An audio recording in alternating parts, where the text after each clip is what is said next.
The wicked fire mage has forged a powerful alliance with Vishak, the serpent god. The forces of good have been vanquished, the mighty castle has been captured, and the noble princess Arya is locked in the deepest dungeon. You have been called forth by old King Aragon to save his daughter and his kingdom. You are the Swordmaster, and you must not fail. Swordmaster is a side-scrolling action platformer developed by a company named Athena and published by Activision in North America in 1992. As the Swordmaster, you can swing your sword with the B button, and you can also swing upwards or duck and slash by pressing either up or down on the D-pad while pressing B. You can also block projectiles with your shield directionally by pressing either up or down on the D-pad, and you can also inch forward while ducking, which occasionally comes in handy. This blocking mechanic is very similar to the first game in the NES Abridged series, Trojan.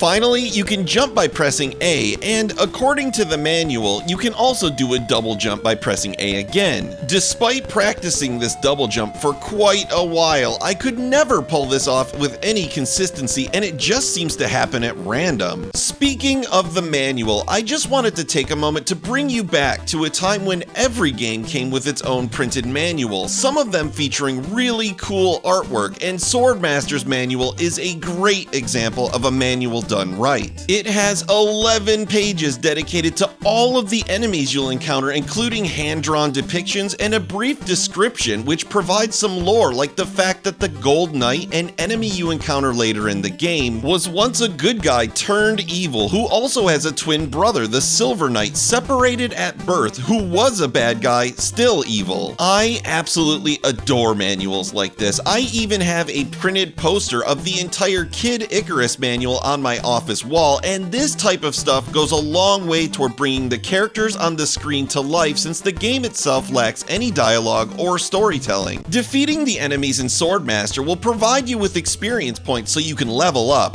When you level up, the Swordmaster's maximum health will increase. In the second level, the Village of Sheridan, if you defeat the boss, you'll pick up a magic staff. This magic staff will allow you to wear the Cloak of Might, weird I know, by pressing the select button. Pressing B while wearing the Cloak of Might will allow you to shoot your equipped spell. Holding B will charge up your spell, and releasing B will devastate your enemies with a powered up version. If you press the start button while wearing the cloak, you can use the D-pad to select the spell you'd like to use. You'll eventually gain access to the bomb spell, the lightning spell, and the fireball spell. Casting these spells will cost experience points, so be sure to use them with care. Remember how I said that Swordmaster is an action platformer? Well, let's just get this out of the way right now. The platforming sucks.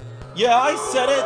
The platforming sucks! It's stiff, imprecise, and inconsistent. The really rough part about it is that later in the game, you'll have to navigate through some tricky jumps interspersed with enemies. You'll have to time your jumps very precisely to make it through, otherwise you'll find yourself plummeting to your doom. As you progress through each level, you'll find yourself vanquishing some minor enemies along the way, like bats and wolves. Eventually, the screen will stop scrolling and you'll find yourself in a one-on-one battle against a more powerful foe, some of which include the club-wielding Gorak the Ogre, a fire-breathing dinosaur named Zillisaur, and the mystical Dark Sorcerer. These one-on-one battles is where Swordmaster truly shines, and developing a strategy to defeat each foe was fun, challenging, and rewarding. If you manage to emerge victorious against all of your foes, you'll eventually find yourself taking on the Fire Mage, and maybe even Vishak the Serpent God himself. Swordmaster is a tale of two games. It's an awful platformer, but if you can tolerate the jumping sections, the one-on-one battles really stand out as a unique and interesting experience. These one-on-one battles, in my opinion, are worth the trouble. Just like the Facts of Life theme song, you take the good, you take the bad, you take the rest, and there you have Swordmaster,